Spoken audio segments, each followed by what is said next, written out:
And welcome everybody to the Daily Gun Show. We coming to you live every weeknight on Talk About Guns for an Hour. Did I say at midnight Eastern? Whatever. And talk about guns for an hour. Looks like Night Strike just jumped in here. Thanks for joining. Yep. Sorry, Rants and Raves. We ran a little bit long. Yeah, no worries. It's like 6 minutes after or something on my clock.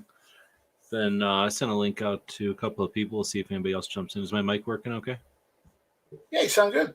I always have to ask because this thing, I don't know. I think it's something about the way that I have it plugged into a USB hub or something. Sometimes it connects and sometimes it doesn't. Anyhow, so today is Wednesday and episode 1028. And I've been under the weather, so I've been out of it. I haven't really been paying attention to too much. And I got my own things going on, what do you call it, in the real life side. So I haven't been paying too much attention to what's going on, so we'll just kind of wing it tonight. With Night Strike here, it should be a little easier. You guys were just doing a show there. Anything? What was the topics of the show tonight? Just going over what we went over in match chat mostly, and then some things here and there. Did you watch any of that debate? I did. I was in Charleston last night. Oh no, I have no idea. I was pretty sick, so I just heard about it. Yeah, they were in Charleston, so they were going on, and they were getting booed by people in South Carolina. So it was great. What do you mean, people in the crowd were booing? Yeah, they were booing. Apparently, the media isn't telling everyone, but they booed more people than just Bernie. Well, I mean, it's definitely the time when you'd hash out differences or whatever. But people, I guess, are getting more vocal about it. But I don't want to say that. Back in the day, people were just as vocal. This is the way when you're in a big room full of people. How do you express your position? You have to yell, positive or negative stuff, and you do that when it's appropriate. So, but anyway, I just heard a lot of the snips or whatever, the news clips or whatever. Yeah. It sounds like they definitely, the Democrats teams, or what do you want to call, like, options there, pretty interesting. That's a diplomatic word to use, and I would use that one too. So there's 14 people out there tonight. Welcome. And it wasn't on last night because, like I say, I don't know. I get a thing every once in a while, and I don't know if it's a ear infection or if it's something in my gut. And back in the day when I was younger, I would go to the doctor for it, but the doctors don't know what it is either. So it's possible that it's an ear infection or something like that. And then I've done some research into that before, and there's some sort of fluid in your ear, right? Your ear is kind of a knotted tube, like it's a tube that's all twisted in your head. And there's some kind of fluid, and if you sleep in a certain way, that's fluid. That's your eardrum, isn't it? Well, there's a canal or whatever. So the ear is like as a structure, right? It's not just your ear outside. There's a structure inside of there.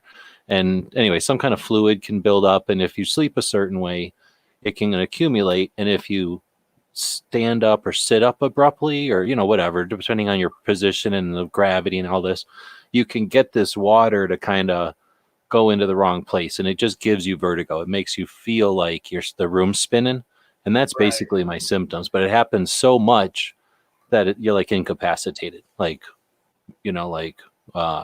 just can't even sit up. It's just nauseating to sit up, and it gets horrible because you start dry heaving and stuff, and you just get sore. So back in the day when I was younger, I get it. And they thought maybe it was some kind of infection. Like it would just, hit me once in a while. And I think I was trying to, it's happened, I don't know, a couple of times a year for a long, long time. So I don't know if it's something like, you take a shower funny or something happens, you get some water in your ear, like if that does it. And then every once in a while, I think it might be from food, like ate something funny, because sometimes it'll happen with orange juice. And I don't know if you can get intolerant to orange juice, same way people get intolerant to milk. Although I don't think people that get lactose intolerant like are incapacitated for like 12 hours. I mean, was it But fresh orange juice, or has it been in the fridge for a while? I hardly ever eat orange juice, so whenever I eat it, it's like I buy one of them small, like what normal people would have, like as a serving, and I usually drink Right. that in 2 or 3 servings because I water. Okay, that shouldn't do that then. But So but I think it just could be because I don't know. I really don't know what it is. So anyway, the other day when it happened yesterday, I hadn't eaten much of anything, so I really don't think it was food. I think it had to be a couple of things. I'd been helping somebody move, and when you're moving out of, I was helping him move out of stuff out of his house. So there was like digging into a garage and into the corners of a garage, and a all lot the of dust and dirt and whatnot. yeah, right? just the dust and shit sweeping. So I think Right. maybe I got something like that, but it was more like the nausea thing. It was just a little bit different than normal. So anyway, I don't know what I had, but I had something and it went away. But I'm just not feeling great. But anyway, the main thing is it took a day. I hate losing a day. If Right. you have like a 9 to 5 and you can call in and say, "Hey, I'm calling in a sick day." Hey, no problem. Expect a full check at the end of the week. I don't get that luxury. So that kind of blows. But anyway, without bitching too much about it. There was some we did talk a little bit. We've talked about it last week on Rants and Raves, but roll call is looking at getting an AK-47. So we were talking a little bit about that. So I just figured I'd drop that in because we like to talk about guns. He's got a link. I sent him a link, I thought. But He didn't say anything. Well, his internet's having problems tonight. Let me just make sure I sent him a link. Yeah, I don't know shit about buying an AK though. I haven't bought nothing like that in a long time. When I built them, or when I bought them, I was buying parts kits and building them. Right. But my advice was always don't think about what AK there you might want. Think about what AKs are available to you, and especially in his situation. Well, okay, I have to look. I guess I have to look in my sent mail. Now I can actually see it.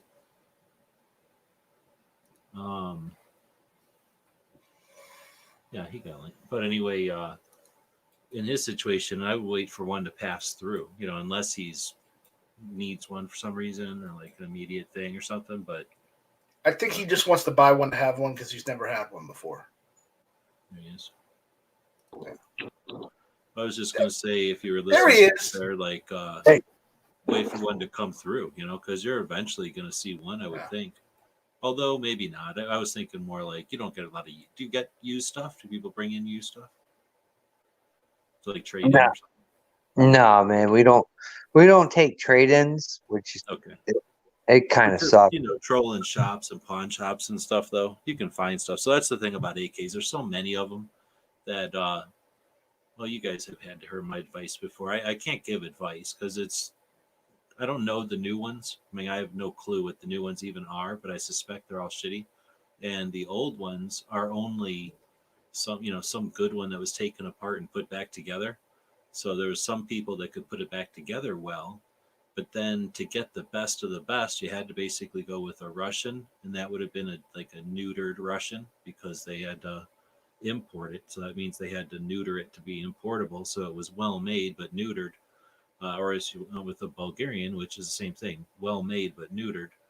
And it kind of depends what you want out of it. If you want one that you can just use like a real AK, like the closest thing possible to like the durable use of an AK, you got to go Bulgarian or Russian because those are guns made out of the material and made on the machines and made by the people who've made them from the beginning, period.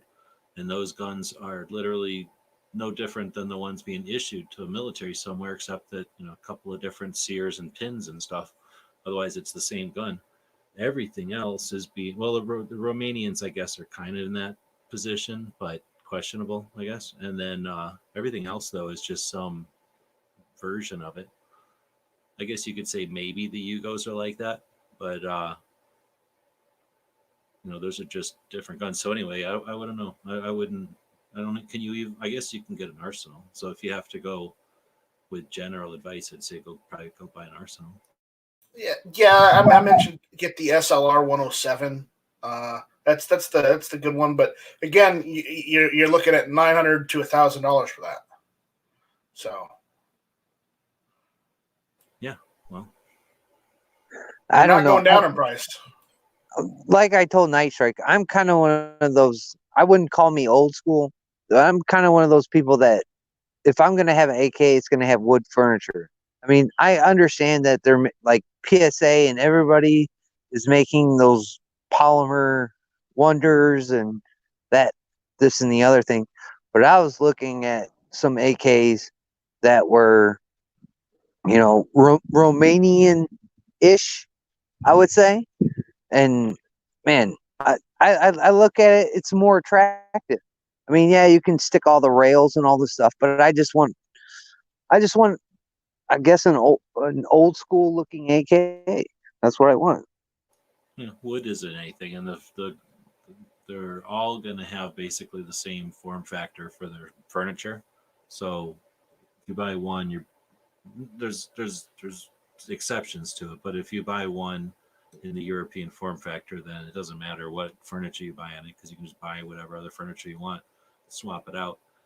But I mean, again, you're gonna buying an AK for its furniture is like buying an AR for its pistol grip and stock.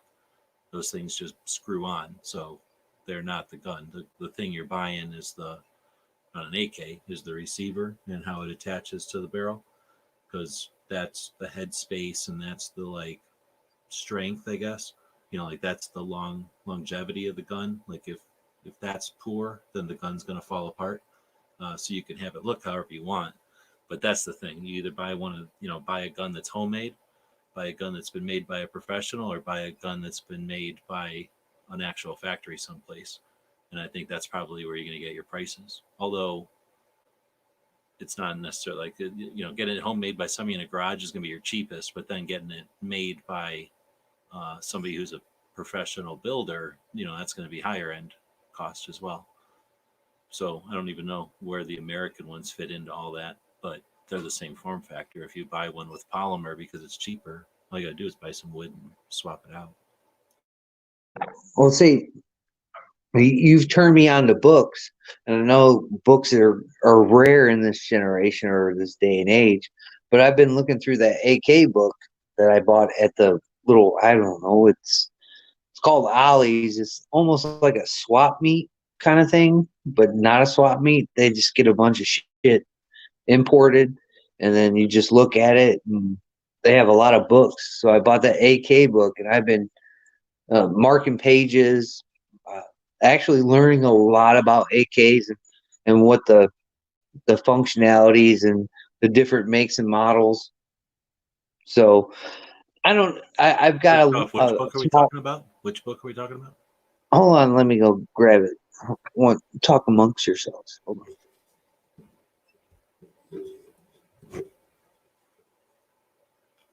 So let's see. We're going to go over to the 2A history. We're going to go down to the. I thought I put it over here. I guess from over here, and then we'll go down to the calendar, and we're going to open that up. And there's a couple of things I remember posting earlier today. We got Buffalo Bill was born today. Buffalo Bill Cody. So born in Iowa, moved to Nebraska, and launched the Buffalo Bill show and the Wild West show, and then that ran for like 30 years. And then you got Richard Gatling died today in 1903. So I invented the Gatling gun. Tomorrow is when Browning demonstrates his bar to the Army back in 1917. Ooh, the bar. Nothing like a full auto 30-06. You ever shot a bar? I have not. I've held one though, but I've not shot one. They're super heavy. So they're super heavy, and that helps. But the thing is, they only hold like 20 rounds or 10 rounds or something. So most of the time I've ever seen them shot or people getting, shooting them has been in exhibition or whatever you want to call it.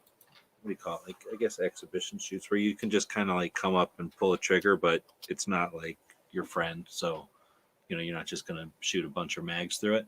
So most of the time they'll only load the thing with 2 or 3 rounds, maybe 4 rounds or something if it's a full size person, because most people ain't going to deal with full auto 30-06 hitting them. But so they only usually put a couple in there. But I think it's one of those things that it sounds pretty bad, but once you get used to it, it's not that bad. I mean, you have to learn it real quick, but it's a neat gun. Well, you've shot so slow. You've shot 308 before, right? I've shot pretty much all of it. Yeah. Yeah. So how would you compare the recoil from 30-06 compared to 308? Well, because it's a huge gun, though. That's the thing. It's really difficult. I mean, on a regular 30-06, you're talking like a Springfield. And I don't know. I can't tell much a difference between like a Springfield and, I don't know, something in 308, like a Bolt 308. At least trying to think back to the last time I shot a Bolt 308 and a Bolt 30-06, right? There's a little more kick to a 30-06, but in a bar, that's a giant gun. And I've never shot like a bar like Bonnie and Clyde's little chopped up bar. That would be interesting. That would be interesting. I've only shot full size bars, and shooting them on a tripod is nothing because basically you're just behind it, but the tripod and the gun and everything take all the recoil away from it. Holding it and shouldering it and trying to shoot it that way is tougher. And I've only shot a couple rounds, but it's not abusive. It's just that it's there. Like you have to deal with it, you have to contend with it, but it's not necessarily super difficult or anything. Okay. Is he back yet? We're waiting on him. I don't think he's back yet. I think he's looking for the book.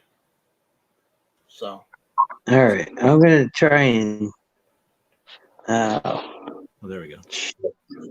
Shit skis. I'll figure out how to.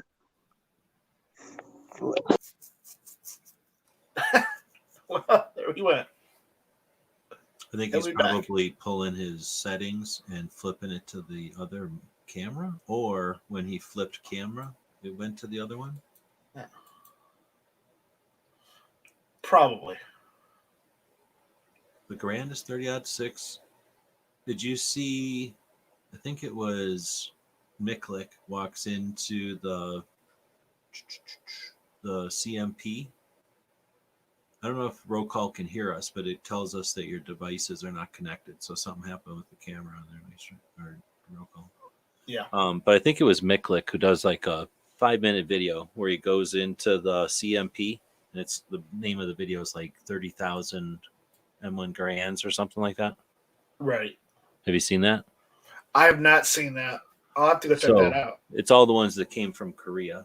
So he walked. It's only 5 minutes long, so I'm gonna spoil the whole thing because it's worth watching, I guess. But it's super boring. It's like a total letdown because all you want to do is see the guns, and it's all Miklik. But I thought Obama banned all those ones from Korea. I forget what exactly happened, but no. The long story short is that they are here already. So they're in Ohio in CMP, and they've got them all. And they basically Miklik walks in. It's one of these things where like the camera's pointed at him, but he's in the building, so you kind of get to see some of it a little bit. Right. And then he walks over to a dude who's like, "Yeah, I'm over here, and I'm taking them apart and taking them out of the container, basically, and grading them probably or cleaning them or whatever he's doing." So he's probably doing both. They show like I don't know what to call it. Like it looks like the back of a dump truck or something. It's like sort of a weird shipping container thing. And they're just all laying in there, like tons of them just laying in there. So I suspect they just came off of an armory rack and then like threw them into this thing. They're just all laying in there on top of each other, like getting all scratched up and beat up. No padding or nothing. So I don't know what the story is. Like I say, I don't really get into anything interesting, but they just show you like this big mess of them, like dozens and dozens and dozens, probably even hundreds of them in this big bin or whatever you call it. And then the guy's pulling them out of there, fiddling with them. Like, say, I don't know if he's cleaning them. He might be cleaning them. He probably might just be wiping them up and verifying. There's too many of them for him to clean every one. You know what I mean? Like, that would be 30,000. Right. If it took 10 minutes each, it would take more than that. Start thinking about it would take years. I don't even think they're doing that. I think they're just taking them out and grading them. But anyway, he's doing whatever. And like I say, they don't get into anything interesting like that. It's just total Micklick. Like, oh, we're just going to barely show you the surface of it and move on. So anyway, the dude goes, hey, look what I got over here. And it's like, here's an untouched one. Like no matching, all matching numbers, untouched. And he's like, I can tell by looking at it because I mic'd it or whatever that it's never had a bullet down its barrel, or it's only had 2 bullets down its barrel. I forget what he says, but so anyway, so they're getting them that are from everything from like that one, which was, I don't think he mentioned the serial, or did he mention the serial? Because I'm getting confused with something I've seen from Logan recently. But anyway, yeah, that was kind of neat. There are a shit ton of Garands, and they're going to be coming down the pipe at some point if they're not already out there. Yeah, awesome. I'm glad they got them. Yeah, better than us not getting them. But most of them were, used and all beat up or whatever. Dang, I was kind of curious of which book, because some of the books have some interesting pictures and like options and stuff. So I don't know what happened to him. You saying he's having bad internet, like poor connection or like slow speed, or it's dropping in it. It's I think it's drop. I'm going to use a computer term. You'll understand this. Everyone out there won't, but I think he's dropping packets because it's a wireless signal. So, because he would say something and you get like every third word or something. All right, well, we'll see if he jumps back or whatever. But anyway, I mean, that was pretty much the gist of it. I'm no expert on it, and that could bring us into the patch batch, though. So we got the patch batch going, and attempting to work with some of the events that are out there. So there's the Clash Batch, or the Clash Bash, right? Not to be confused with the Batch, but there's a Bash coming up in March in Texas, and that, I think it's their 3rd year. And that's a event. It's a shooting event. It's not. It is a competition, but in addition to the competition, it's a. I don't know. It's an exhibition shoot, I guess. I don't know what to call it when you get a bunch of manufacturers who are at a range, so you can not only see their guns but then pull triggers on them. Sort of like media day at the range, except for everybody who wants to go. So there's that aspect to it. You can go there and compete. You can go there and watch people compete. You can go there and just pull triggers and experience the guns and talk to manufacturers. I'm not sure if there's a swap meet or not, but there could be. And I think you can buy stuff. So it's sort of like a gun show as well. Now, I think Clash Bash was a couple of days, or is a couple of days. I can go look on my phone. Maybe I could make it more interesting and look at this on the screen share here. Let's see. What am I looking for? I'm looking for Instagram. And I guess I could start actually screen sharing. And then we'll make that the full screen. And we'll see if awesome comes back. Where did I put it? I think I must have put it up here. All right, I don't know where to find it. Gear websites. No, I'm looking for the Clash Bash event. So it's in Texas, and here we go.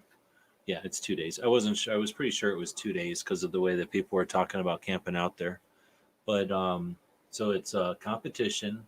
They're saying 4 carnival stages, vendor bazaar. So yeah, you can buy stuff, I'm guessing, if it says bazaar. Camp festivities. So that's this concept of like having an overnight thing where, that gives you a chance to screw around all evening and have events and do stuff, or have something going on during the overnight.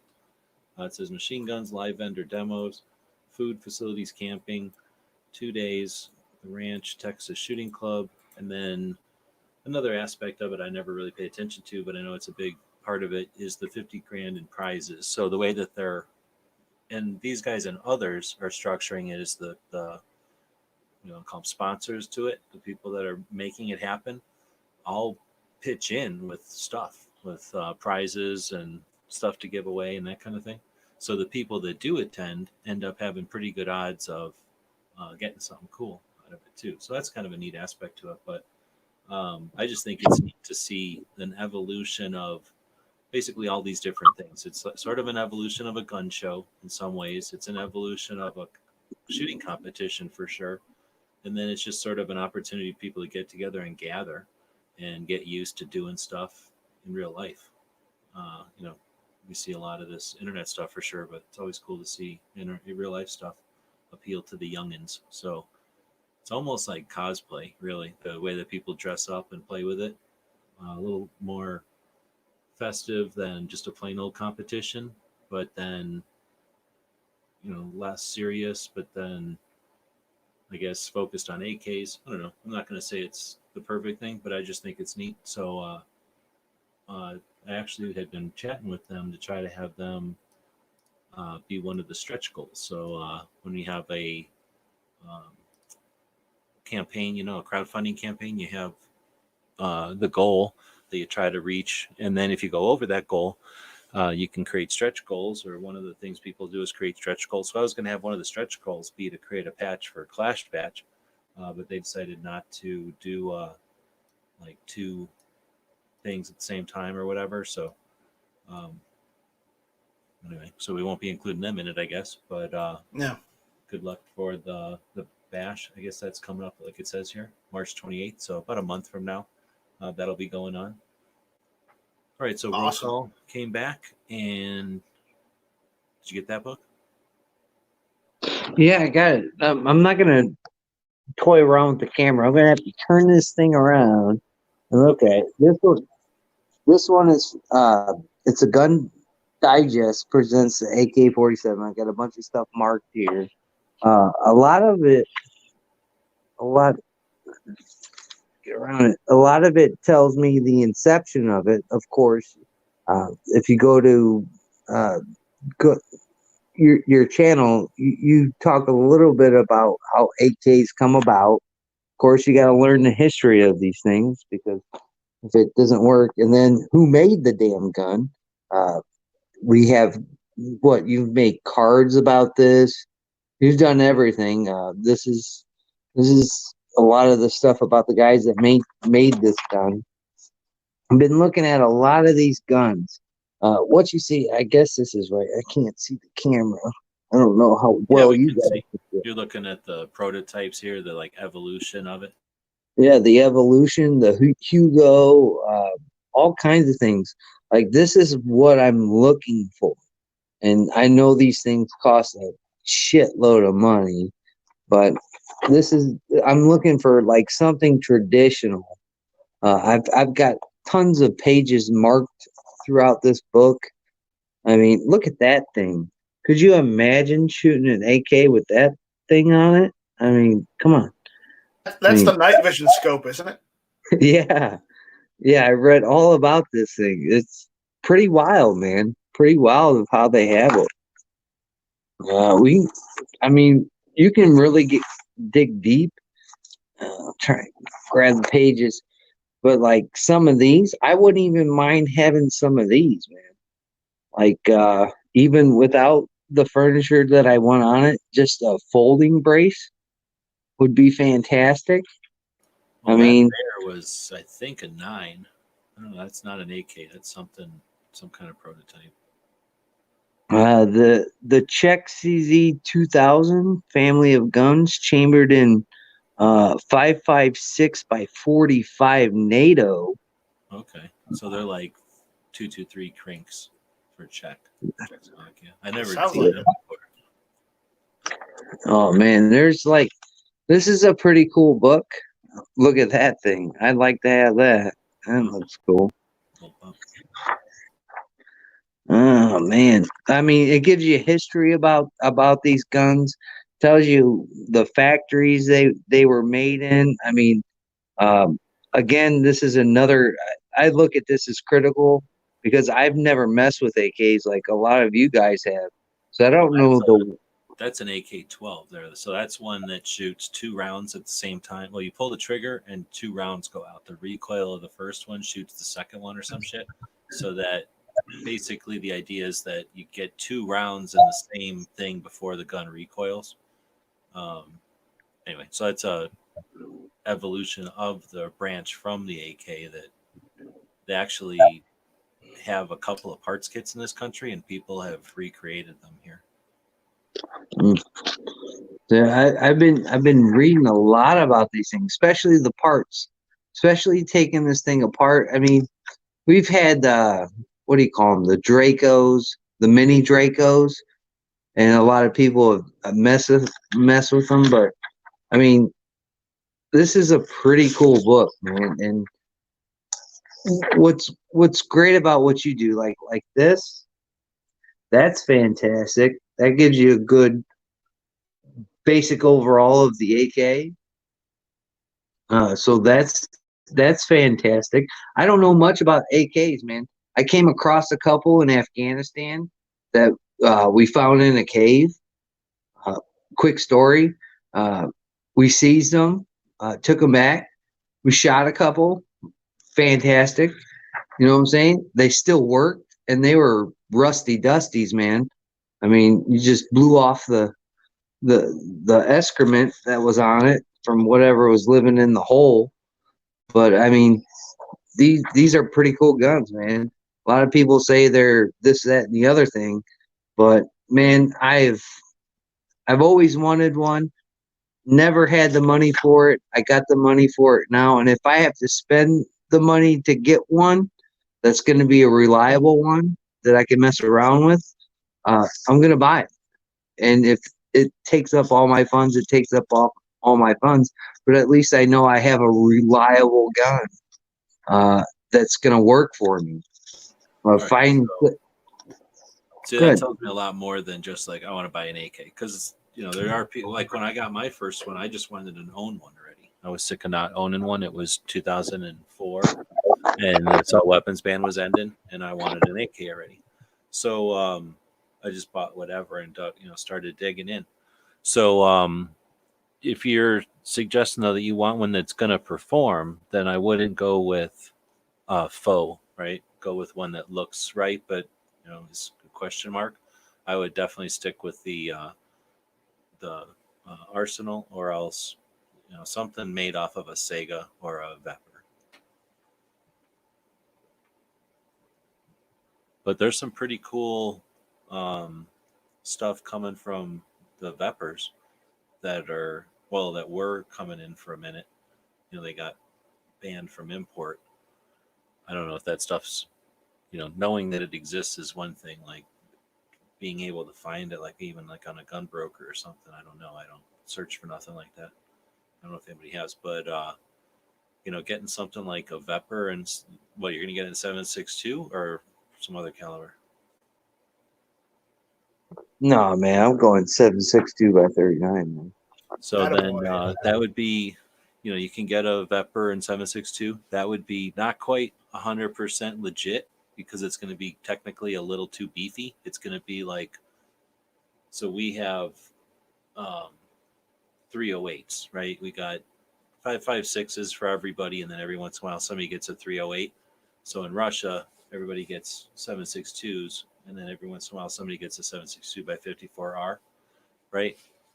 No, excuse me. They still get a 7.62, but they get one that's beefier. They get one that's bigger barrel, stronger frame, bigger magazine, and it's meant to be something like our M60 was, right? It's designed to be like, oh, send that guy up on a hill and just throw fire down on this valley for a while, or every time they move, shoot at them, right? But sit there with a tripod and just shoot at them, or sit there with a bipod and just shoot at them. Not necessarily like a sniper rifle, just a throw down fire type of rifle. So that's what Veprs were. They were the big 7.62 by 39 still, but they were like the big ones. So when you get one of their rifles, it's like having one of their big ones chopped down, sort of like that bar we were talking about being chopped down. So technically it's a little bigger. I mean, technically, not like you're going to look at it and go, oh, this is a giant AK. It's just technically, if you weigh that one with another one, it's going to weigh a little bit more because there's a little bit more metal in it. But all that metal is in the places that make it stronger. Nothing about that gun is weak. Everything about that gun is like the strongest AK you're going to buy on this planet. It's neutered because it has to come into this country through all the import regulations, so can't have like a bayonet lug and other cool stuff. However, whenever they were imported, a lot of times they were imported, neutered, and then, made like re-altered back to normal, so they, were appealing again. And that would be my number one choice, some kind of 7.62 by 39 Vepr. Second choice would be that same thing in a Sega, but that gun is fake. That receiver, that Sega receiver, is modern, and technically it's not the kind of thing you would have picked up in the desert, but it's made on a Russian factory and it's 100% strong and legit. So something made, a well-made Sega conversion would be like number two, and that would be a tie for number two with anything from Arsenal, something decent from Arsenal, which is not going to be something you found in the desert either, because they don't have Bulgarians laying around in the desert that I'm aware of. But you never know. I guess that could happen. But I guess Wassers is an option too. They're not great, but they're not bad. They're just not as good as the other ones, but they're still better than any put together or US made option, I would think. And you're going to get one of them cheaper. My problem with Wassers is that they've been making Wassers since 2097, probably. They've been making Wassers since forever. So saying Wasser is just like saying buy a pickup truck. It's not like saying buy a 1979 Toyota. It's not like saying buy a 2011 Ford. It's not like saying buy a Ford 250 even. It's like saying buy a pickup truck. So it's just saying the most vague thing. So if you buy a specific good Wasser out of all the Wassers, then that would be an okay gun. But I wouldn't depend on a Wasser forever. Gee, what about the Zastava Z-Paps? I don't know enough about them. I don't. They're made in factories, so like that. But I don't know if they're. I don't know. I'd have to look more. The ones that are the stronger ones, the ones with the bulged receivers, is what I'd probably recommend.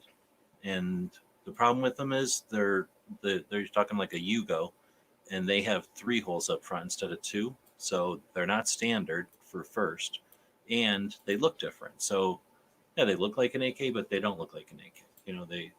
It's possible that you find one in the desert, but you're only going to find like one of them to like 9 or 10 2-hole or standard European model.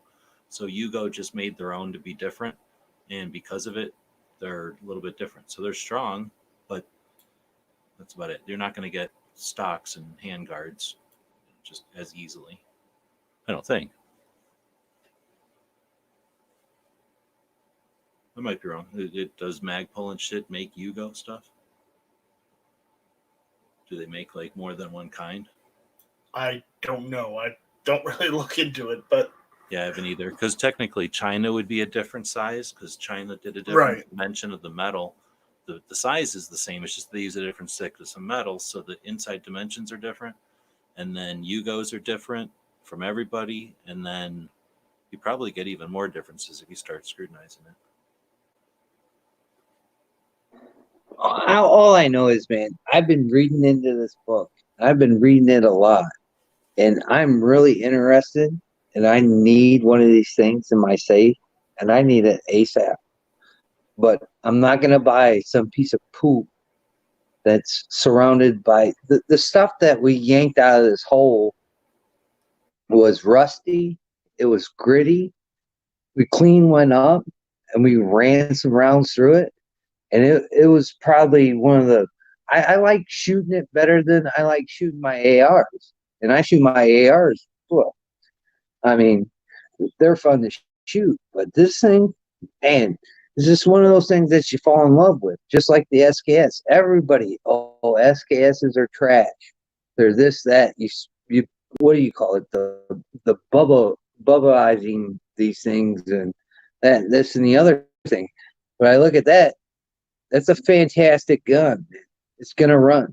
It's gonna run. If you get a good one and you start, peeling away a little bit of what you get, I mean, we go to, we say it all the time. We go to Wanamaker all the time. I've seen some phenomenal guns there, and I really want one of these AKs, man. I want a good AK, and if I have to start like really penny pitching and reaching out to get some parts, hell, I'll even build one to what I need it to be. And if it takes me 5-6 years, it take me 5 or 6 years. You don't just build one. It's not like an AR where you buy a chassis and you just swap out parts. There's more to it. So that means you'd have to either be, willing to take it to somewhere and have it made by somebody's gunsmith, or start buying the tools and then prepare to, make mistakes and rebuy parts and stuff and that kind of thing when you're building an AK. But I don't want to stop you because it's definitely doable. And some people enjoy it, I guess. The other problem would be when you describe getting one, I started thinking, well, the advantages of buying a good one versus a cheap one. Because it's like, trying to think. It would be, I guess, like buying a shotgun. You buy a shotgun and you might think, well, I'm going to buy a shotgun for XYZ. And then you buy it and then you start thinking, oh, well, maybe I also want to go hunting, or I want to go skeet shooting, or I want to go trap shooting, or I want to, do something where it requires a different kind of shotgun. And then let's say you bought it for home defense and then you decide you want to go try trap or skeet shooting. You figure out real quick that you can use your home defense shotgun for that, but the reason sport shotguns look like they do is because they're more ergonomic for doing that sport or whatever. So you end up buying a second shotgun, and then you like shotguns so much and you got so many shotguns that you start going hunting and you figure out, well, my game shotgun is great but it's so lightweight and everything, but it kind of blows for hunting. It's not rugged enough, so now you have a third shotgun, and by then you also bought a fourth one for some reason, and then you bought another one just because you like it and you already have so many shotgun shells. So if it's going to turn into that kind of thing, I guess you could start with a cheap AK because it's going to snowball. And then once you get your feet wet, you start figuring out what you want and you spend your money on what you want, right? Like what it turns out you want. Because I guess the negative would be, or the opposite of that would be, you put a little bit of effort in figuring out what you like, and then you spend a lot of money on an AK. And then you get more into AKs, and then you figure out what you bought is not what you wanted at all, and you've got a real big investment in something that's the wrong direction from what you wanted. You'd have to tell us, like, do you know if there's a way to tell if you'd be into one of those, if it's worth going expensive right off the bat or not? I mean, I've got a decent budget, and I could swing an arsenal. I could swing an arsenal. Is it gonna hurt? Yeah, it's gonna hurt a little bit, but again, I'll just go and punch the time clock. I mean, but I want something that I can just shoot, man, and shoot forever. I mean, 7.62 by 39. That's why I choose that round, because around here in my area, that stuff is what, $4 a box. I would say if you get an arsenal in 7.62 by 39, and then you get into AKs and you start digging them, and you're like, what did I buy a Bulgarian for? I am a Yugo all the way, and I don't like anything about Bulgarians. All I like is Yugos, and I just have a passion for all these Yugo ones, right? You could sell that arsenal in a heartbeat. So if it's that situation, I'd say that's not even a decision anymore. I'd say go with the arsenal and enjoy. Although I haven't looked at Arsenal in a while. I'm assuming they still sell wood. You find something over there you like that's wood.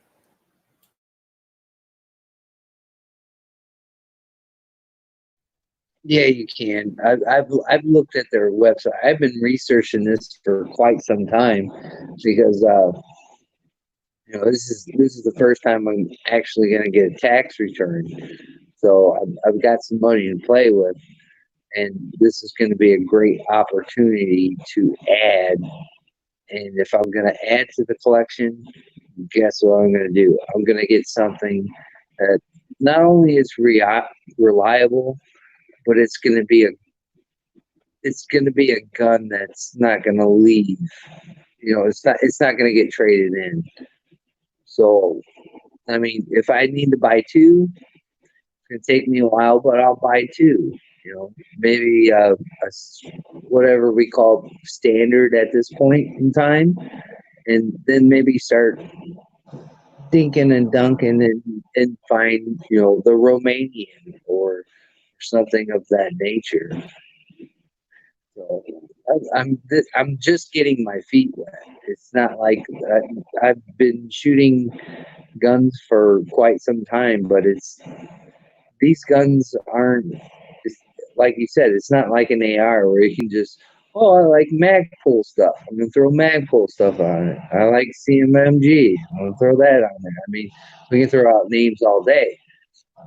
These things are right. If you buy a Yugo, then you might not be able to buy Magpul, but you might still be able to buy these or the other ones. But if you went Chinese, then you only can buy this brand or something. exactly Right. Yeah. So I just want to make, if I can get a good one and I can be satisfied, that's fine. If not, then I guess I have 17 and Cindy's going to have to bear witness to me gripping another safe into the closet that we don't have room in. So it is what it is. So now Chris is saying he's going to go with something from PSA. I'm sure Night Strike has something to say about that. He gets paid. Yeah, I am not paid. I am not paid by PSA whatsoever. But all I'm gonna say is Robski said they were all right. I watched that video, and I don't know if you guys know. I mean, apparently Night Strike knows. I was called an old man, because I didn't know who Robski was, and I watched, I think, 10 videos of what he made, because I guess he's the guy to go to. I don't know. I mean, there's 60 guys that you can go to, but are they worth your time? I don't know. I don't live in Vegas. Been there, but I don't live there, so I don't know how much money it takes. But in the end, I mean, I've watched that guy's video, and the last one he did, he put 2,000 rounds through one of PSA's AKs, and it worked. But again, we're at that juncture. Do you want that modern looking firearm, or do you want something that's I guess backtreading on the edge of time? All right. You do know they also do just, if you want a straight wood AK with none of that modern stuff on there, PSA does sell those. You do know that, right? I didn't know. How much did you get paid for that? I'm not getting paid for it. Every time he says PSA, so that's why he has to keep saying, PSA. That's what I thought. So, guy is saying doesn't have the range, but within 300 yards. I think that's pretty much everybody would agree with that. Doesn't need a meter-long buffer tube.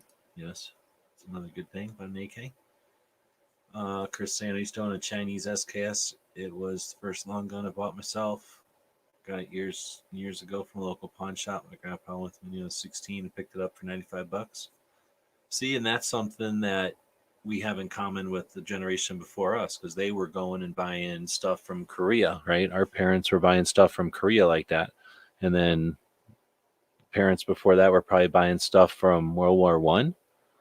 So maybe our parents were buying stuff from World War II in Korea, but depending on how old you are. But yeah, that's something that, with the wars and the Cold War and the buildups and what's the word, like whatever the opposite of the buildups, when they would let loose their arsenals or their inventories to the markets.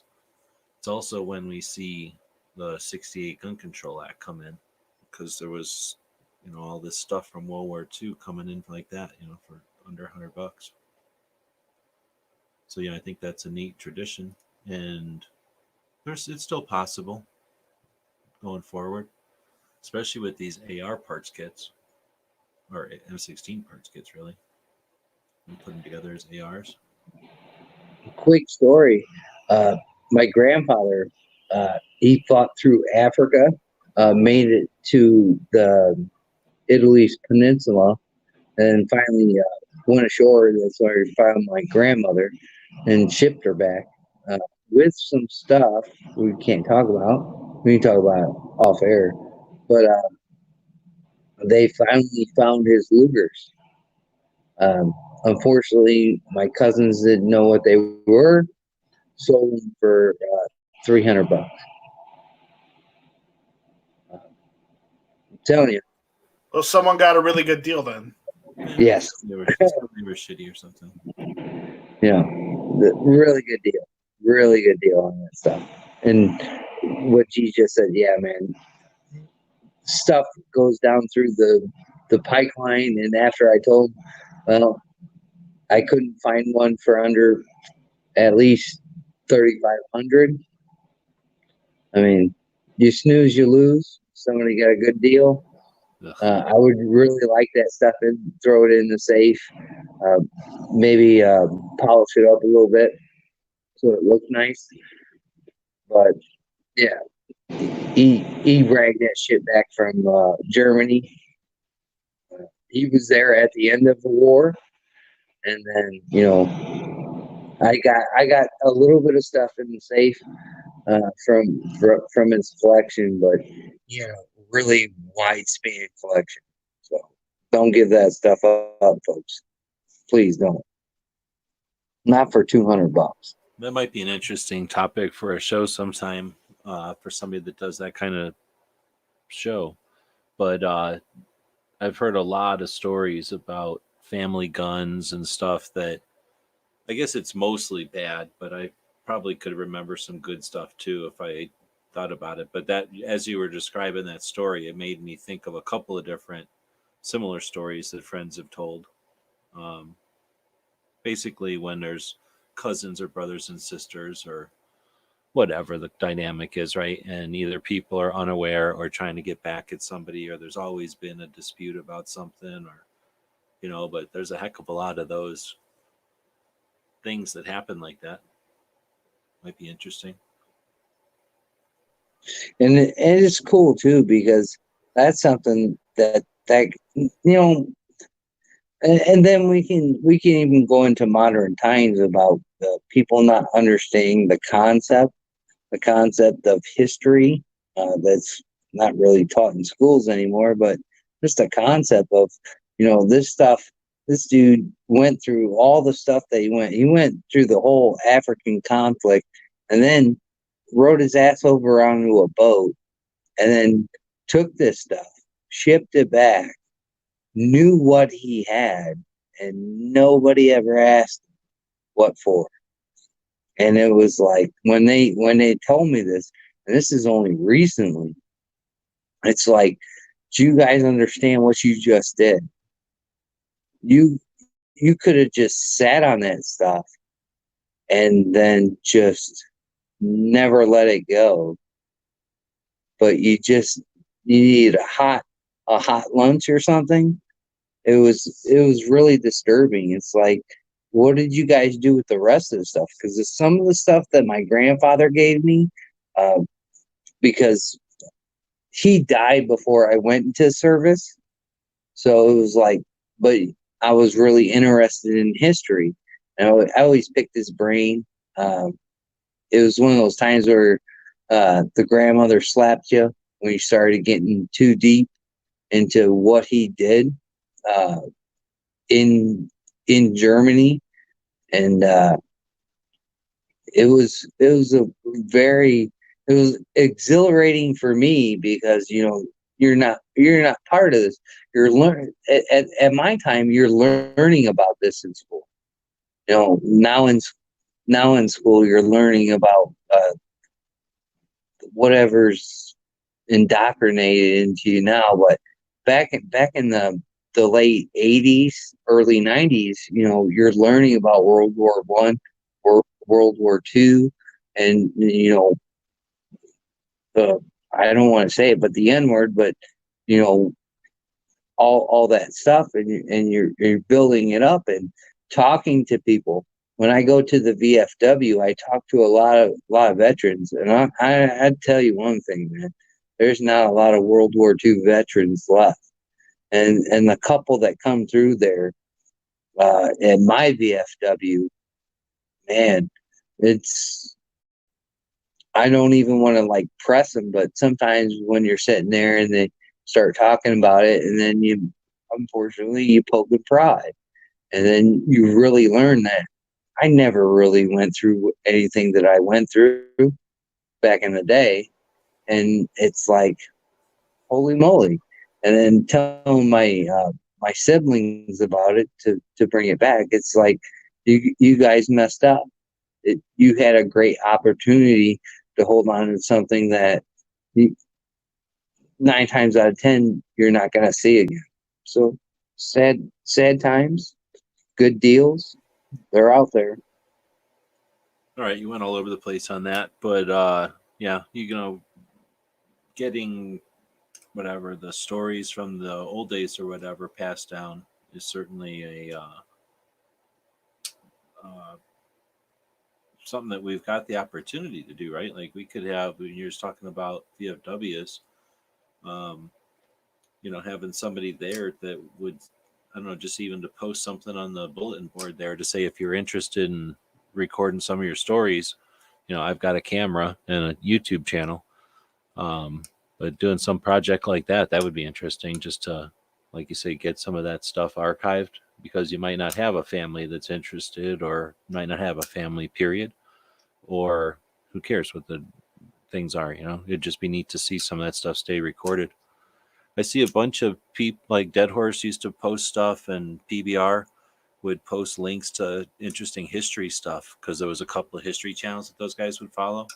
But I've never seen anything that's like a channel that's just like war stories, or like stories from the past. Not even war stories, but I guess, heck, you could have hunting stories, you could have police stories, stories from competition shooters, because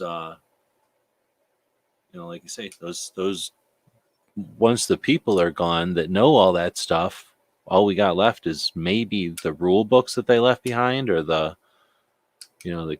reports that were filed or something. But unless somebody wrote a nonfiction book about it, or somebody did a documentary, we'd only get those couple of slices into all that. And today, with as many phones and hard drives as we got, we could literally be recording a lot of that stuff. So anybody ever seen a channel like that? I haven't. I haven't. I've seen modern day stuff, but stuff leading up to it, no. Not the slightest. I wonder if something like that would even catch on or be interesting. Probably has a chance of not being all that interesting, which is maybe like why nobody's done it. I would watch it. I'm just one of those. Too. I'm just one of those guys. I'd watch it. I mean, not to throw Cindy into the ball of wax here, the old lady, but I've gotten stories out of her dad, because her dad fought in the Tet Offensive in Vietnam, and some of the stories he's told me, and some of the stories I've told him from my experience, because I mean, it's not a take, it's a give and take. That's how I see it on that level, because I want him to feel comfortable and not feel sad for himself. He's one of those veterans. He came home, came off the plane, people spit on him. How would that make you feel? It never happened to me. I was like the greatest thing since sliced bread. There's a different kind of aspect to each person's experience when they go to do their duty, their civic duty. I would say it was, I guess. But talking to him and listening to some of the things he did, I'm like, shit, man, glad I never had to do that. And then we move on from there, because I don't want to stay too long on some of the things that he did. But I mean, I would. The whole thing is, I'd watch that channel. I'd watch it. I'd like to see it documented. I like to see. I'd like to see these people get their gratuity on what they did, because guess what? My kids are 18, 19, 20 years old, and if something happens, hey, 9/11 happened for me, Vietnam happened for them, World War II happened for my grandfather, World War I happened for my great grandfather. It's a, unfortunately, an ever ending cycle. Sounds like a family of warmongers. Oh yeah. That's what we're always called. Yeah. World War One was my great uncle. We didn't live here for any of that shit, so it was just World War II for us, and then everything else, right? My grandfather was the second youngest of 10 children. So, yeah. Nobody in Is any that- of my family anywhere didn't come over here till between World War One and World War II, so we weren't around for World War One. We were in the old country, I guess. So my grandfather was old enough for World War II, but his eldest brother served in World War One, and then came back.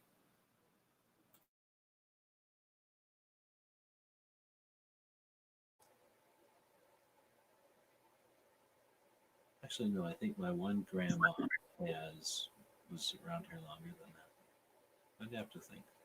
So, yeah, we went all over the place with that. We're about an hour in. We got a bunch of people out there chatting. We don't have the necessary 20, so there's no legal obligation to keep going. Chris is talking about the gun calendar thing. That's going to actually be tough because now I got to do all of next month here in the next couple of days, and I got all kinds of stuff happening. So I'm still trying to sell a bunch of steel and trying to get that to happen, and then do a bunch of stuff. So we'll see if that falls through, or if that follows through, and then that might give me a day. Don't we have, this is leap year? So do we have anybody that was Yes. born on leap year listening or watching? Wouldn't that be the coolest thing ever? Be like 6 years old. It's a weird thing. I think that'd be awesome. So anyway, we don't see it very often, and it's happening this year, so I like it because it gives me a whole nother day. So yeah, maybe Friday. No, see, I'm gonna try to do stuff for Friday. So shit, maybe I'll be able to do the history stuff Saturday. But yeah, the history stuff is definitely something I've liked doing. After doing the Instagram posts or whatever, I've got quite a bit of the like graphics or whatever, the art created. So it's just, the thing is, it's time consuming. As interesting as the internet is, Instagram doesn't have an interface, an API that will let you schedule or post things on any kind of incremental level. So it has to be done by hand on Instagram. So it's been definitely an effort to do the Instagram things daily, because that has to be done daily, or at least it should be done. You'll notice if you pay attention that sometimes I'll miss a day and catch up. If I don't do one for 2 days, I might put 3 days worth up in one day occasionally. But for the most part, I try to do that daily on the Instagram account. And then on the YouTubes, that entails going in and making a video for each day. So like last month, it was 15 or 16 of them. This month, I don't even know. So first I'll have to go into the calendar and verify my spreadsheet, my overall spreadsheet of all the different dates. And I'll verify that with the website, the one that's public, that I do the videos from, because I think I've talked about it before. Those events on there, have to be entered in. Just come out of thin air. So when I enter them, I'll enter this year's and maybe next year's and the year after. And then at some point, I don't put them too many years into the future, because who knows if I'm doing something different in the future or something with that website. So that means that 2 or 3 years from wherever I entered them, they disappear. They're not there anymore. So I have to go find an old one and duplicate it out into the future again. And I don't know if people are catching with me. Like Night Strike said before, if I might have been going off into space there for some people, but basically it just means I have to go in and do a bunch of stuff by hand to make sure that they're in the calendar. And then I use that calendar to make the videos, which I have to do. I have to make each video. And then at least the videos on YouTube, I can do a whole month's worth in one day and then schedule them. And it'll take a day, to do 15 or 16. So whenever I finish doing the calendar and make sure that the calendar is up to date, I'll probably end up with 15 to 20 videos that I'll do. And then that doesn't count like throughout the month going in and maybe discovering, somebody's birthday or discovering an event that I didn't know about. Or a lot of times I'll know about an event, but I'll figure out when the actual date was. So I'll go in and actually add it to the calendar once I know, it's one thing knowing that something happened in 2017, but once you know it happened on March 4th, then you can go in there and add it to the actual calendar or whatever. So I really like doing the history stuff. And I think that in the long run, it'll create a giant database. And at some point I'll be able to look at that database creatively and just have it automatically duplicate into the future or do something else. But I think it's all good groundwork towards a future automated thing and, maybe an app or something.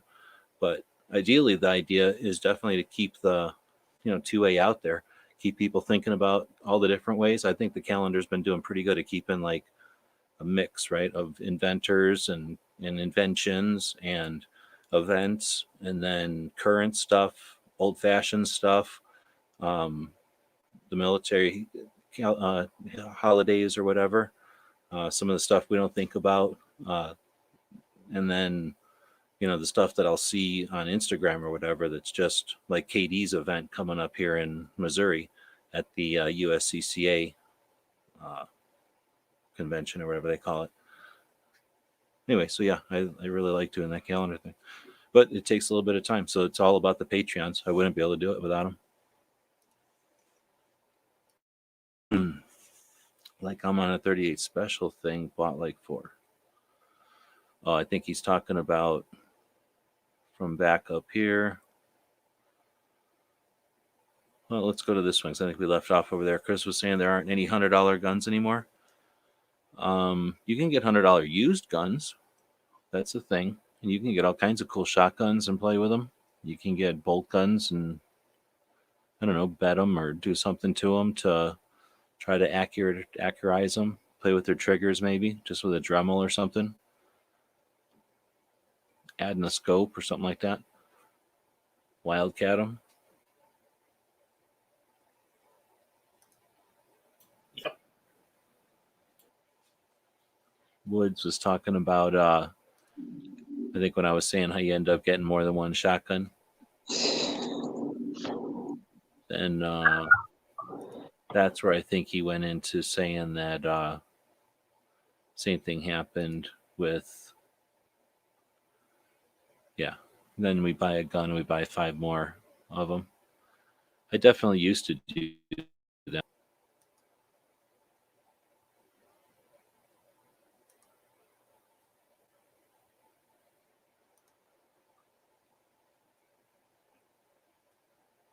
Civil War and then every conflict since. Dang. Yeah, I guess there's no leapers in here. So anyway, that's leap year, and I don't know what happened. Are you guys still here? Yep, we're still here. Okay. Oh, hell yeah. Hopefully Well, there's now we're at 21, so we're not beholden to that rule if there's not comments coming in, because 21, people in comas that are, get turned on in hospital somewhere, or people that fall asleep, or, I guess monkeys can accidentally turn on the chat. I guess it's possible for like a lizard or something that can crawl on a desk, a little dog, to accidentally turn on a chat. But none of that would count unless they're commenting. So if you had a choice between a lizard, a monkey, and a bird, which pet do you get? Not just a bird, but like a parrot, like that kind of bird. A monkey, a lizard, or a parrot? I would take a lizard. All you need is crickets. My son's got one. He's got a bearded dragon, so it's cheap to feed. All you have to do is put it in a small cage, and it sheds its skin, so it's good to go. In my opinion. I would go for the parrot because then I can teach him to say shall not be infringed, so I never have to say it again. No, I'm not a fan of them birds. My parents had a bird. Wait, yeah, no, they had a bird for a long time. Long, those things live forever. They had it for a long time, and I didn't like it. I guess if you had one that was more playful or something, or that could do stuff, that would be more interesting. But it just seemed like a jerk most of the time. I think a monkey would be awesome though, so it'd be a monkey. Although I agree with you on the lizards. I've had a lot of lizards. I've always had the kind of lizards you can play with. You can pull them out of the cage and fiddle with them. Oh yeah, he takes that thing out, and it kind of spooks me a little bit because it's a lizard. I don't know how it's gonna act. I mean, I look at my dog and it's sleeping underneath a blanket, so I know what it's gonna do. If I start ruffling a package, he's gonna be hungry. I don't know how a lizard's gonna act. It's just a lizard. He can't do nothing. It's not the size of an alligator or nothing. Not yet. Not yet.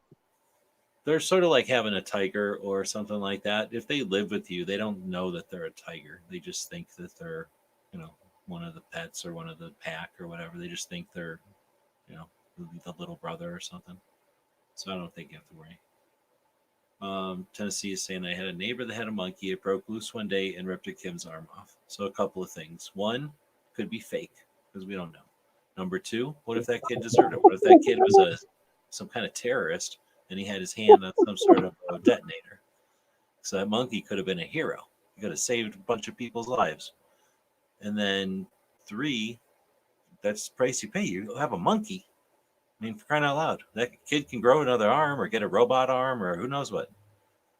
But you got a monkey. So, and then, with great monkeys come great responsibility. Keep your monkey inside. Probably shouldn't have been playing with it outside. Okay, wow. I think we should just end it on that note. I would teach it to be a helper monkey so he could dust themselves or something, pull his own weight. Exactly. Monkeys are super useful pets. And think about how much fun it would be. Let the kids train the monkey to do all kinds of stuff. Hey, if you don't want to do them chores, train the monkey to do them. And then that keeps the kids busy in a real life activity.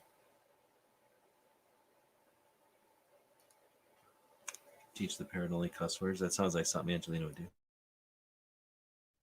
Nice Strike would say, buy PSA. Buy PSA. No, I wouldn't. I wouldn't tell that to the bird. That's my job. The bird would only say shall not be infringed. Their bird would pretty much like answer the phone. So if the phone rang, it would answer the phone as if it was my mom answering the phone, which was not so much creepy as like, because you got used to it, because the bird was there all the time. But you just, you knew that was happening. So like, I'm pretty sure if you called them, you'd hear like my mom would answer the phone, and then you would keep hearing my mom answer the phone for like another 5 minutes because the bird would just start doing it. So it was that. I guess you could get it. Like I say, they didn't maybe. What's the word? Like they didn't train it. They didn't train it properly. It just. Well, I don't think they trained it at all. I think it just did whatever it did. So, it would just say things. So it would catch stuff and say it, but I don't know. Like I say, maybe it would be different if you did like teach it with intent, like put some kind of regimen on it. I think that's the reason they didn't, because it's a real pain in the ass, right? You have to like really put a lot of effort into getting the bird to say stuff.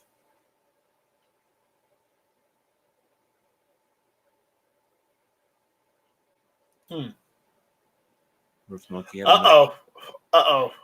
Then we're getting into Bob territory. Would you rather fight a bear with a 22 or a monkey with a knife? Well, and that wasn't like that. That was because Bob used to say that he could shoot a grizzly bear with a 22. So his thing was that all he would need was a 22 against a grizzly bear. And if that's the case, right, then I was saying all you would need would be a knife against a monkey. And then I think we had some sort of a tactical quiz, some version of an early tactical quiz back in the 2015, 16 era.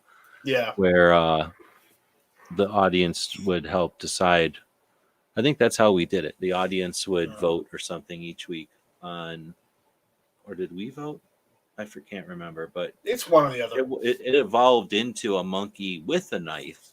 Like, in other words, the monkey has the knife, but it started out being you have a knife to fight a monkey. And I would totally fight a monkey if I had a knife. Who the hell wouldn't fight a monkey with a knife? I'm not that worried about a monkey, especially if I had a knife. What if someone had trained that monkey to knife fight? It doesn't have a knife. You have the knife, is what I'm saying. Now, if the monkey has a knife, that's different. That would be even an untrained monkey with a knife could be dangerous. Well, there's Bob. Bear with a knife wins. Bear with the knife wins. There we go.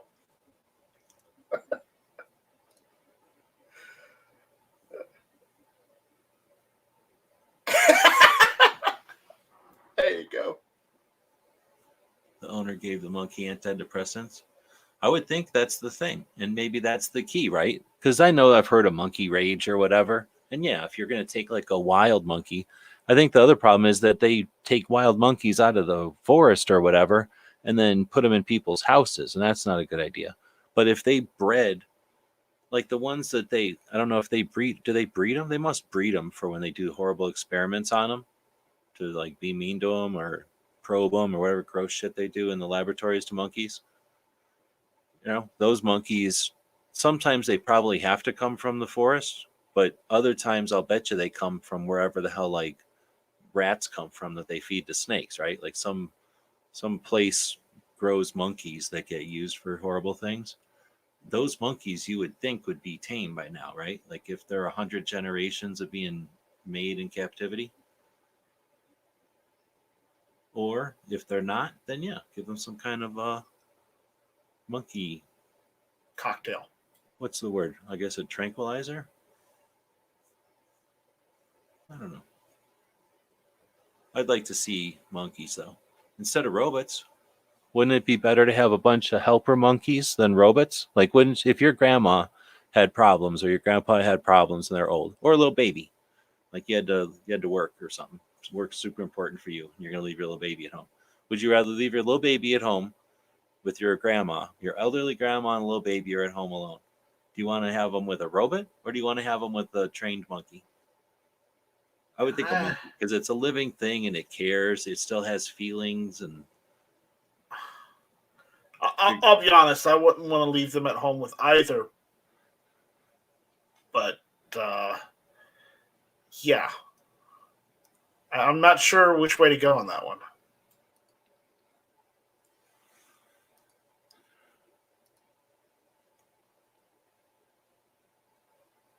There was a pretty good. I'm trying to think now. The monkey knife fight, was that on a boat? Was that when they were out on the boat 3 miles out?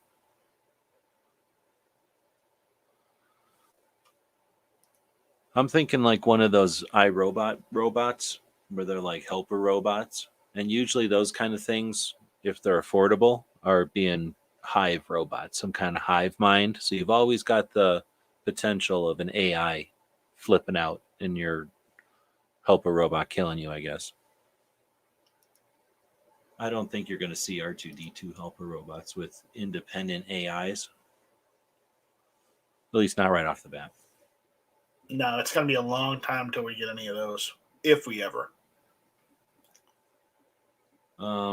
Chris is saying, what kind of monkey? You pick an orangutan. They're too hairy. I don't like the orangutan so much. That's the any which way you choose, right? I would go with Curious George, little monkey with the tail, so he can run around, do stuff, and he's little. I want a giant monkey. But I don't want a tiny spider monkey either. I want one of them ones that's like a Curious George size. He looks like a people with a tail. He doesn't look like a squirrel. You don't want a squirrel monkey? I don't know. Those kind, like Indiana Jones kind, I'm worried he'd eat a date and die. Because those kind of monkeys are just kind of stupid. Ooh. Rokal, you got a position on this? He's sleeping. All right. Well, even if you have 21 people watching, but one of your panel is fell asleep, that counts as one of your audience leaving also. So now we're really close to not being legally obliged to go in. We only had one vote for robot if you program it, but yeah, I think you'd have to. Well, I don't know. See, that's the thing. Would you want to have to try to program every variable into your robot? I think No. you'd rather have it be sort of an Amazon robot where it's, every time a robot learns something, every other robot learns it.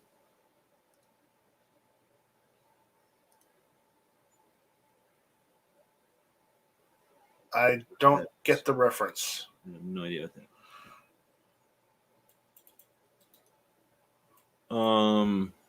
I was thinking about something while I was sick the other day, and that is, we always hear about Skynet, right? Has there ever been anything to document the potential of what if there was a Skynet, or if there's a Matrix, right? Right.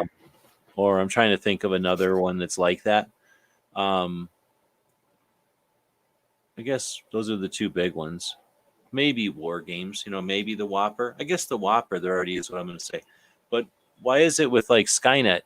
Why would there only be one Skynet? Like, wouldn't Skynet in its development create more Skynets? Well, Or at least possibly.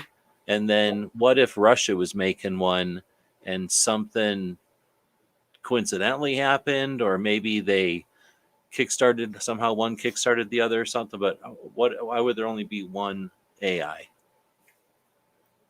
And then what would be the consequences of more than one AI fighting with each other? Would we, the humans, the meatbags, even know if the AIs were fighting and how they'd be fighting? we wouldn't unless we got a hold of the other AI's side. So, it's an interesting concept, yeah. But why would Skynet decide to split itself off into multiple copies? I don't know about decide, but I'm just saying, like, inadvertently, because I don't think a Skynet would necessarily just be immediately like all-encompassing, self-aware, like, oh, I'm Skynet, okay, and here's my extent, here's my boundaries. Oh, I need more, and then just start to expand. What if it was like, I don't know, like a bunch of stuff started sparking, and two or three happened, and they, a couple of them merged together and became a bigger one, but maybe one drifted away and became a second one right at the beginning when they all started. Or maybe somewhere along the way there was like a piece of it that was off on an angle and it got broke off, and nothing in itself realized that it could happen, and all of a sudden two self-aware AIs happened. They didn't realize that they were separate, and then eventually they start to grow separate from each other, and now they're two separate AIs, but they came from the same. So I think stuff like that could happen, especially if, I don't know how big whatever the AIs grow into, right? The internet or whatever, how big that is compared to the AI. I mean, if the AI is the entire internet immediately, then it can't have more than one.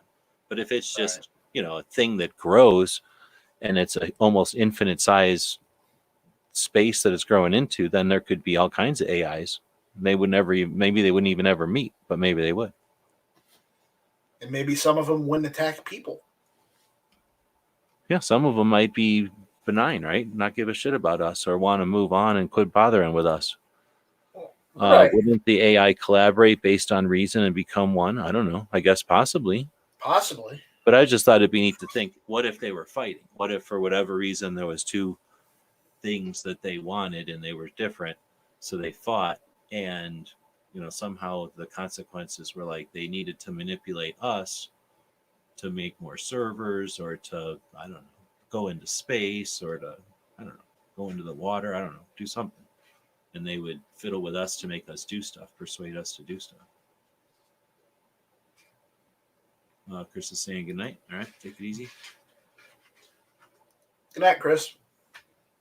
But yeah, I don't know. So It's again, an interesting concept. You might want to write a book or something. That might be good. Some good reading right there. I don't know about that, but it might be interesting to have a conversation or two about it in some sort of a nerd-like chat. One like that Possibly. Metallica song. I don't know what he's talking about. What's the Metallica song? Is there a Metallica song about AIs? I'm not aware. Or maybe. Hmm. All right. Well, I'm yawning. We've been So on am I. for an hour and a half, and with Chris leaving, that gets us to 19 people. So we're underneath the legal limit. So it looks like it does make the little cartoons show up on the screen. So that is a drum and a guitar and the devil horns, and then two people with bloody eyes. Spit out the bone. That's the song he was talking about. I don't know that song though.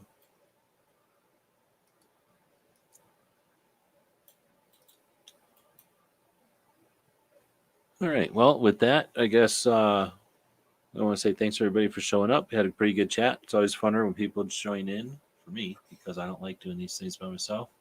We will be back probably tomorrow. Not going to say for sure. I got all kinds of stuff going on right now, and it's difficult. But otherwise, everybody, if everything was easy, everybody'd be doing it. So, going to deal with some stuff going on here, and then we'll be back as ideally on Friday. We'll do something to try to encourage some sales over at the store. So we'll be back on Friday night, more than likely to do pick your patch type of thing. But I want to thank Roll Call if he's still out there, and Night Strike for jumping in. Hey, thanks for inviting me. Thanks for having me. Yeah, and you guys had your show just before this one. Matt had a show earlier. What's tomorrow? Thursday, Yankee will have a show. And I'm just seeing this one. AI is dangerous, but if we don't develop them, we already know China and Russia are trying to. And just like the nuclear arms race, no one wants to be left behind. So that's really the thing. AIs are going to be amazing. And, when you set an AI to like go read the whole internet, what it, again, like if you have, I guess you have to set the AI up in some way. So you're going to set it up with the set of rules, and that set of rules is going to be different in the United States and China, right? So whatever you set that AI out there, go read the internet with China's set of rules versus go read the internet with the United States set of rules. Yeah, that's a whole different thing. And yeah, I guess if it's happening soon, like while we still have international powers that are against each other, that's a whole different set of circumstances than if we're using AIs after like some kind of world peace or Star Trek or something, right? Because then it's not such a big deal if we got AIs. But if people are still suspicious and fighting with each other and we're using AIs, then yeah, who knows how people could use such a massive amount of data. Because anyway, I guess what I'm getting at is if you pointed that thing at like all medicine and then told it to, to calculate, put some logarithms in there, tell us what the best this or this is. It's going to start to cure stuff. It's going to start to figure stuff out. Just stupid stuff like stick it into your traffic lights, your traffic signals in every town, and boom, now all of a sudden you got 70% gas efficiency or whatever. Your country's using less resources because everything is just that much smarter. Like, what's that going to be like with a country of billions compared to a country of millions, and a country of free millions compared to a country of not so free billions or whatever? Or will it all change? Yeah. So anyway, I think there's some interesting conversations that can be had about AI. So I guess we're bringing those all up as we start dropping people by the single digits. We went from 17 to 15, but so people don't want to hear about AI, I guess, in the middle of the night. So Yeah. everybody's saying that was the last one. Everybody's saying good night. So we'll do that. And we'll be back to pick you up later. Bye, everyone.